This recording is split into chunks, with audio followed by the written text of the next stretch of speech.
Assalamualaikum dan salam sejahtera. Jadi hari ini kita nak belajar bagaimana cara untuk melihat situasi market dalam pasaran. Jadi kalau katalah kita nak melakukan order buy ataupun kita nak melakukan order sell, seharusnya kita kena tahu kedudukan value tu sendiri. Jadi kalau katalah trader lihat kat sini, dalam smart money kita ada dua elemen yang penting. Pertama, currency ratio. Kedua, risk factor. Okey. Jadi kita tengok risiko dia kat mana. Okey. Jadi pertama sekali, untuk melakukan order buy, kita dapat lihat kat sini, kita nak mencari dalam keadaan harga yang murah, buy, beli pada harga murah. Jadi kita perlu lihat value dekat ratio pertama sekali yang mana yang paling rendah. Yang mana paling rendah. Jadi kat situ kita akan fokus pada buy. So kalau katalah kita lihat kat ratio sini, blok yang paling murah sekarang ni, berdasarkan ratio, blok yang paling murah adalah CHF. Jadi trader smart money dah boleh fokus pada blok CHF untuk fokus position buy. So tak ada pening kat situ. Jadi selepas kita tengok dekat sini, trader lihat kat sini, CHF dia punya value untuk ratio 3.45. Okay. Jadi kita perlu lihat kepada risiko juga. Jadi untuk risiko, untuk buy, kita nak kena cari value dia lebih rendah daripada yang lain. Jadi kalau kata kita lihat kat sini, CHF punya block lebih rendah daripada yang lain. Jadi benda tu synchronize. Untuk kita tahu bahawasanya CHF merupakan blok mata wang mempunyai value yang paling rendah daripada mata wang yang lain. Jadi apa yang trader perlu buat, kita terus pergi kepada dia punya blok dia, blok CHF, untuk kita menilai antara dalam blok tu sendiri mata wang mana ataupun pair mata wang mana yang boleh kita fokus pada buy. Boleh fokus pada buy. Jadi sekarang ni saya tunjukkan kepada trader untuk analisis dengan lebih cepat dan lebih tepat. Okay. So kita pergi pada bahagian menu smart money, ambil counter trend, bahagian forex exchange, kita pergi pada CHF punya blok sebab kita nak fokus pada buy.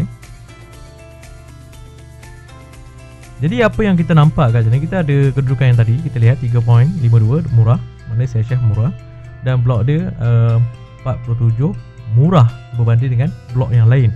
Jadi kita tahu untuk CHF kita boleh fokus pada buy. Jadi dalam CHF tu sendiri kita ada pair dia, kita ada pasangan mata wang dia. Jadi kalau katalah kita lihat daripada pasangan mata wang ni, kita tahu mata wang mana yang boleh kita fokus kepada position buy.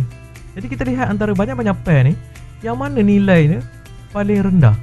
Jadi kalau kata kita lihat kat sini, CHF Japan merupakan nilai paling murah. Jadi kita dah filter by block dan kita dah filter by pasangan dia punya value dia berbanding dengan pair yang lain dalam blok CHF tu sendiri. Jadi kita dah dapat tahu kita boleh fokus pada CHF Japan saja. So smart money bantu trader untuk analyze market dengan lebih cepat dan tepat. Maksudnya kita tak apa buang masa, kan? Buang masa untuk lihat satu-satu chart, kan? Dan satu-satu chart tu pun belum merujuk pada hampir keseluruhan keadaan. Jadi dengan smart money kita boleh nampak dia punya potential, dia punya spesifik, lebih kepada spesifik. Maksudnya daripada blok, kita analyze blok mana yang paling murah untuk kita fokus pada buy, dan daripada dalam blok tu sendiri, pair mana antara dalam blok tu kita boleh fokus pada buy. Jadi sebagai contoh case ni, kita lihat tadi dekat sini bahagian muka depan, iaitu kita lihat pada blok. So kita nampak CHF tadi rendah, yang ni rendah, kan? Maknanya kita boleh fokus pada CHF. Kanada Japan, Kanada pun boleh kita fokus pada buy. Sebab apa? Kanada value dia untuk ratio rendah dan dia punya risk factor pun rendah, mana paling rendah berbanding yang lain. Jadi kita dah tahu dah, kita dah boleh filter dah. Kanada kita boleh fokus pada buy juga. Mana ada dua blok kita boleh fokus, iaitu Kanada punya blok ataupun CHF blok. So kita pergi pada dua keadaan, kita nampak okey, CHF, kita pergi pada CHF. So CHF Japan kita nampak ada potential. So kalau katalah kita lihat dekat sini, saya ambilkan dua contoh chart supaya trader boleh menilai dengan baik. CHF Japan, so harga dia tengah murah. Dia tengah murah, sangat-sangat murah. Tapi kita masih ada lagi risiko dekat bawah lagi. Retail akan nampak murah kat sini untuk buy, tapi kita dalam smart money kita nak cari harga yang lagi murah daripada harga retail. Jadi kawasan-kawasan bawah ni merupakan kawasan dealer yang mana ada potensial untuk melakukan proses markup. Jadi kita tengok kepada ni CHF Japan, kita tengok kepada Kanada Japan. So Kanada Japan pun menunjukkan situasi yang sama, iaitu harga sedang murah. Tapi seboleh-bolehnya kita nak cari harga yang murah. Okey, kita filter dekat Kanada block. Antara banyak-banyak Kanada punya pasangan, Kanada Japan juga merupakan harga yang paling murah sekarang ni. Jadi trader boleh fokus pada dua pair untuk mencari peluang sama ada buy ataupun sell. Okey. Jadi sekarang ni saya pergi kepada CHF Japan. Apa yang saya perlu buat? Saya nak kena tahu value semasa mata wang ni sendiri, sama ada betul-betul murah ataupun tak. Okey. So sekarang ni saya pergi kepada Kanada Japan. Okey. Sorry, CHF Japan. Saya pergi kepada CHF Japan. Okey, pergi kepada CHF punya block.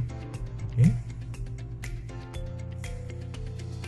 Dan saya nak tengok dia punya value sekarang ni. Okey. So kita nak tahu sama ada harga tu boleh lagi murah lagi ataupun tak. Kita sekarang ni kita nak fokus pada kawasan 0% untuk kita buy. So kawasan ni lah untuk kita melakukan order buy. Kawasan 0%. Jadi sekarang ni risiko market boleh datang daripada dua keadaan. Sama ada datang daripada blok tu sendiri ataupun dipanggil RFL. Yang kedua boleh datang daripada pair tersebut tu. Pair tersendiri. Pair tersendiri. Jadi kalau katalah kita comparekan antara blok ni dan juga CHF, iaitu pair dia, kita tengok value dia 47 dengan 30%. Jadi pergerakan mana yang jauh lagi untuk dia capai ke kosong? Bermaksud sekarang ni value sebagai contoh, CHF Japan kita nampak murah 30 berbanding 47. Untuk dia turun sampai ke kosong, dia perlu bergerak lebih kurang 30%. 30% lagi. Tapi kalau katalah kita lihat kat sini, blok 47 dia punya value dia. Jadi maknanya pergerakan ni untuk capai ke kosong ada 47%. Jadi risiko untuk kita tahu dekat mana harga paling murah, kita kena lihat dekat pergerakan yang paling besar lagi. Mana yang paling besar pergerakan dia masih jauh lagi untuk capai ke kosong. Jadi kalau kata kita compare antara blok dan juga pair, blok merupakan value yang paling jauh lagi untuk dicapai ke kosong. Jadi risiko sekarang ni kita lihat kepada blok itu sendiri. Blok CHF tu sendiri. Jadi apa yang trader perlu tahu dekat CHF Japan ni, okay, risiko kita berdasarkan keadaan blok tu sendiri. So value semasa untuk CHF masa tu dalam keadaan 46%. 46% blok. Okay. Jadi kalau kata trader yang apa ni lihat kat sini, dari segi pengalaman saya dalam kerja broker, so retail dah buy dah. Retail dah buy. Tapi smart money kita nak cari harga yang lagi murah, lagi murah. So sekarang ni 46, kita nak cari kat mana kawasan kosong. So apa yang perlu trader buat, apa yang perlu trader buat adalah pergi bahagian risk management dan klik bahagian pair tersebut, CHF Japan, dan klik calculate. So kita nampak value dia 0% level kat sini untuk dicapai ke kawasan kosong. Jadi daripada 47 nak turun kepada kosong level, dia perlu lalui sebanyak 1938 point. Jadi maknanya risiko kita masih besar. Masih besar. Jadi saya buat tarik Fibo untuk mencari kat mana kawasan harga murah, mana pergerakan dia boleh turun lagi sebanyak 1938. Jadi saya ambil Fibo, saya tarik daripada harga semasa, saya tarik 1938.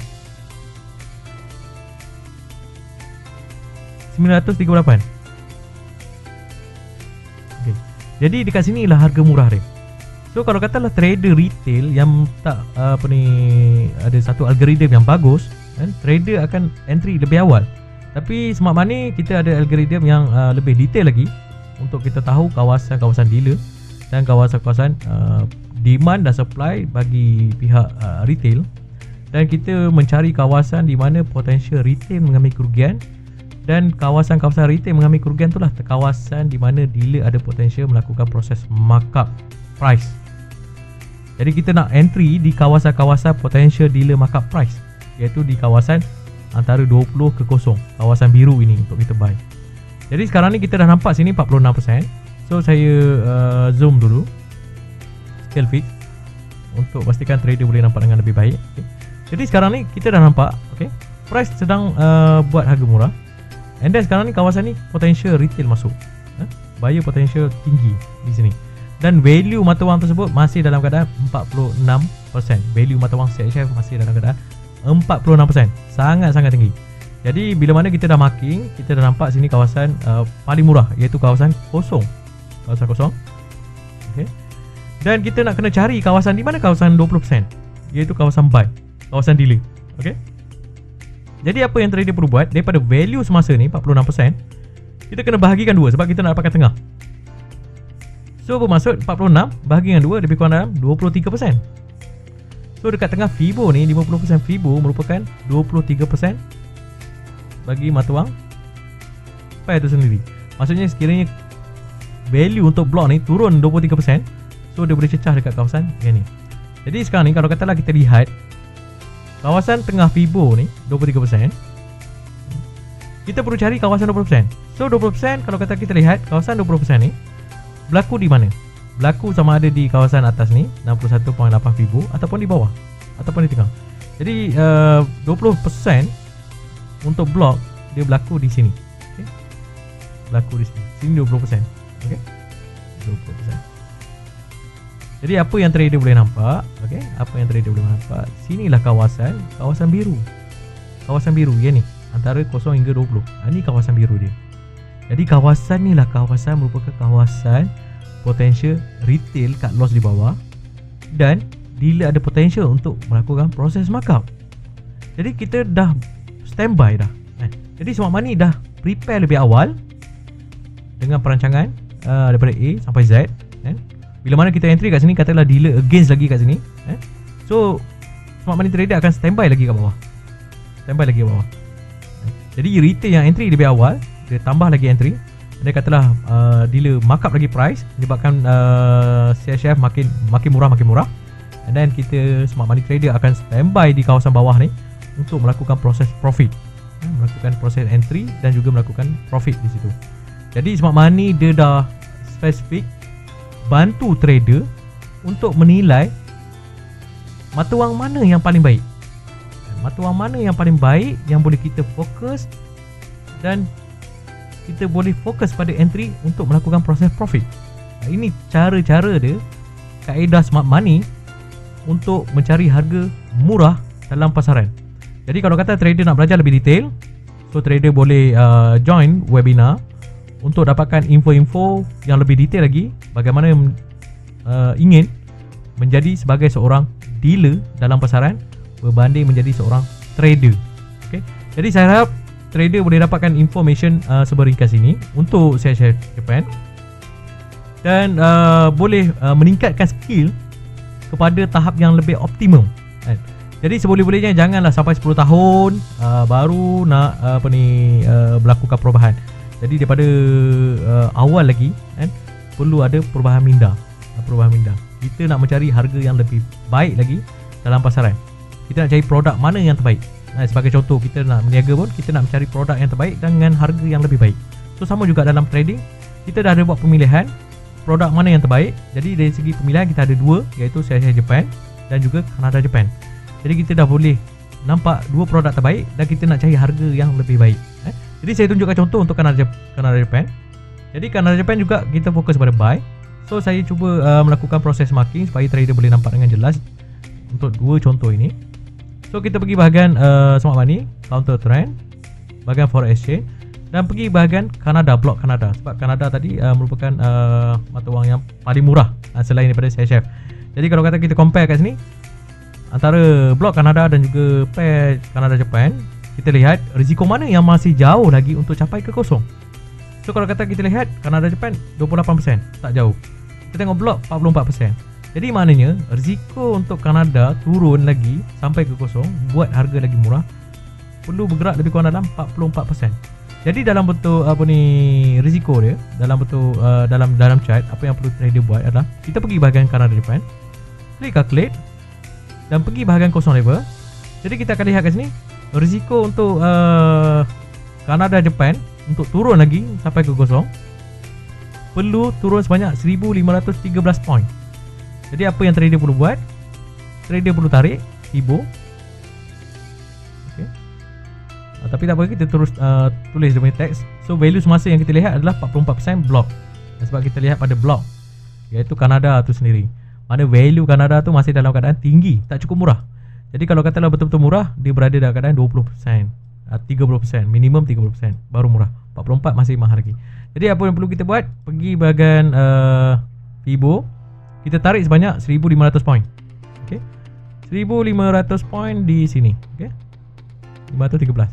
Jadi apa yang trader boleh lihat, trader dah nampak dah dekat mana kawasan yang lagi murah untuk kita melakukan entry buy. Maksud kita trader smart money dah boleh dapat gambaran lebih awal di mana kawasan-kawasan yang lebih murah. Jadi trader smart money dah boleh standby, dan dalam waktu yang sama trader smart money dah boleh mengawal risiko dengan baik. Jadi smart money dapat bantu trader trading dengan lebih tenang dan lebih cekap. Okay. Seterusnya apa yang kita perlu buat, kita perlu cari dekat mana kawasan 20%, iaitu kawasan biru. Sama juga macam share, sebab kita nak entry buy di kawasan biru sini, antara 0 dengan 20. Kita kena cari di mana kawasan 20. Jadi sekarang ni value semasa 44, jarak daripada 0 sampai sini 44. So kita nak dapatkan tengah, kena bagi 2. So 44 bahagi 2 dapat tengah Fibo 50 Fibo. So 44 bagi 2 lebih kurang dalam 22%. So sini 22%. Jadi kawasan 20% berlaku di sini. Okay. Jadi trader smart money dah boleh nampak, dah boleh menilai dekat mana kawasan-kawasan murah untuk trader mengambil kesempatan ataupun mengambil peluang melakukan order buy. Jadi kat sini trader dah dilatih untuk alert dengan market dan merancang dalam pasaran. So cara entry trader pun lebih baik dan lebih berkesan. That's why kalau kata trader lihat result-result daripada trader smart money yang mahir, trader smart money dah boleh dapat entry pucuk dan akar. Dah boleh dapat entry pucuk dan akar. Jadi untuk dapatkan entry pucuk dan akar, trader nak kena bina satu algoritma yang lebih baik lagi, supaya kita dapat menilai keadaan semasa dia. Kita dapat filter dari segi block, kita boleh dapat filter dari segi pair dia yang mana sesuai, dan kita boleh nampak dekat mana harga yang lagi murah, dan kita boleh merancang. Jadi smart money boleh bantu trader trading dengan merancang lebih baik berbanding trading tanpa merancang. That's why mostly retail di luar sana banyak mengalami kerugian. Even ada yang 10,000 rugi dalam 5 hari, ada yang 30 rugi dalam sebulan. Jadi benda tu trader trading tanpa perancang, tanpa perancangan, tanpa merancang dengan lebih baik. Jadi part yang paling penting dalam trading adalah kita bukan perlu tahu entry saja. Kita kena tahu dia punya value dia, kita kena tahu dia punya risiko dia, kita kena tahu dia punya perancangan dia, dekat mana sekiranya dealer melakukan proses markup, dekat mana kita nak mencari entry yang lebih baik, macam mana kita nak menguruskan equity. Itu part-part untuk menjadi seorang trader yang berjaya, untuk menjadi seorang trader smart money yang boleh dapat entry pucuk dengan akar. Jadi kalau kata trader trading menggunakan indikator, mostly indikator adalah illusion saja. Illusion. Even candle pun illusion. Jadi saya sebagai seorang bekas broker sanggup keluar daripada broker, berkhidmat dengan broker untuk guide trader, bukan saja guide, bina satu sistem yang boleh membantu trader menilai market dengan lebih cepat, mencari produk yang lebih baik, dan mendapatkan mengetahui risiko-risiko yang perlu ditanggung sebelum kita mengambil peluang dalam pasaran. Jadi kat sinilah yang paling penting, kita kena ada perancangan demi perancangan. Trading bukan trading is not all about tentang main entry saja dan main balon saja. Trading bukan cara macam tu. Trading adalah satu proses, kita melakukan proses transaksi ataupun berniaga. Jadi bila mana kita sebut pasal perniagaan, dia melibatkan proses transaction antara dua belah pihak dan juga dua item yang terlibat. Jadi kalau kata trader tak faham tentang proses transaction ni sendiri, trader tak boleh nak dapat dekat mana block ataupun dekat mana pair yang paling sesuai. Trader takkan boleh dapat. Jadi bila benda tu tak boleh dapat, trader juga tak boleh dapat mengetahui berapa risiko yang perlu kita tanggung dan di mana potensial yang kita nak ambil peluang. Jadi saya harap video seberingkas ini dapat membantu trader memahami bagaimana trader smart money membuat pemilihan dari segi produk, dari segi orang kata instrumen yang sesuai, dan juga boleh menilai dari segi risiko dia, risiko, dan juga boleh menilai dari segi pengurusan equity ni, dan boleh menampak di mana kawasan-kawasan yang boleh kita ambil potential profit. Okay, so saya harap di mana kepada trader yang ada soalan, boleh ajukan soalan dalam grup penerangan, ataupun saya sebagai pemantau untuk bantu trader melangkah lebih jauh, melangkah kepada ke arah kejayaan dalam trading, membantu trader dengan jawapan-jawapan yang sebaik mungkin supaya trader boleh dapat jawapan yang lebih baik dan kefahaman yang lebih baik lagi. Jadi saya harap trader yang mana di luar sana ada soalan, boleh ajukan dan saya akan cuba jawab dengan sebaik mungkin. Jadi saya ucapkan ribuan terima kasih kepada trader yang dengar video ni dan lihat bagaimana cara Smart Money melakukan proses filter penapisan produk, penapisan dari segi risiko, dan penapisan dari segi potential profit. Jadi saya harap video ni dapat membantu trader memahami dengan lebih dekat tentang cara Smart Money melakukan analisis. Jadi trader juga boleh trading dengan lebih tenang dan lebih sistematik lagi. Dalam kehidupan kita perlu satu kaedah yang sistematik. Software dibangunkan bukan untuk merosakkan ataupun menyusahkan trader. Software bukan dibangunkan untuk menyusahkan manusia. Software dibangunkan untuk membantu memudahkan kehidupan seharian. Jadi kalau kata trader yang nampak bagaimana cara Smart Money untuk memudahkan proses trading dalam pasaran, so trader boleh hubungi wakil-wakil Smart Money untuk dapatkan information yang lebih detail. Jadi saya dahului ribuan terima kasih dan Assalamualaikum, selamat malam.